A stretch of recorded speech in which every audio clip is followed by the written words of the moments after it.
Hey everyone, happy Friday. Brenden here with the neuHouzz team, bringing you some tips on how to properly analyze an investment property.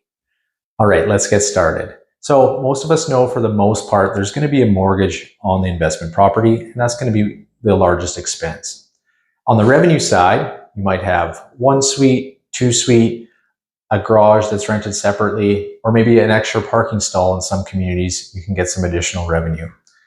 But on the expense side, there's a lot more to it we need to take into account to properly see how this investment is going to perform. So yearly, you're going to have property taxes due, as well insurance on the property, and utilities, which may or may not be passed down to the tenant depending on your agreement.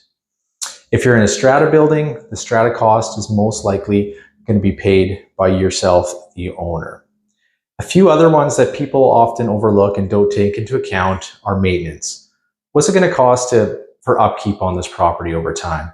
If it's a detached home, maybe 15, 20 years old, turnover in tenants, there's going to be cleaning costs and maintenance that's part of keeping up with owning that asset. So a good idea for detached home, if you're putting 2 to 5% of the rental revenue monthly away in a reserve count, it's going to be great for those unexpecteds that come up, or for some of your planned maintenance.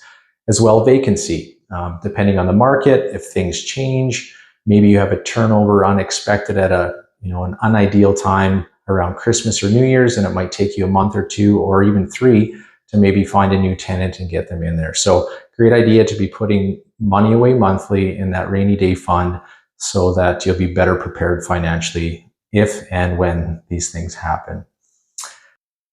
And property management, it's another one. Even if you plan on self-managing the property, it's a great idea to build this into your budget. 10%, let's say, for a long-term rental. Things might change in the future. You might get busier. You might build your portfolio up that you don't have time to manage all these properties. So it's a great idea to know if that expense is something you're going to take on, how your investment is going to perform. We all know cash flow is king, and it's very important to do this analytics very diligently before making a decision on a property. But always remember, there's also some other great profit centers involved with owning a property.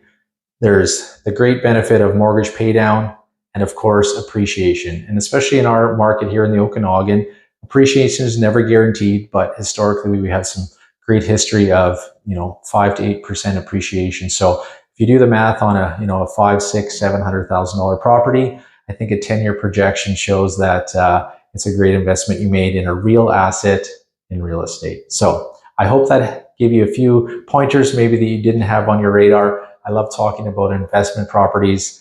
I love to hear from you if you have any questions, and enjoy your weekend. Be safe.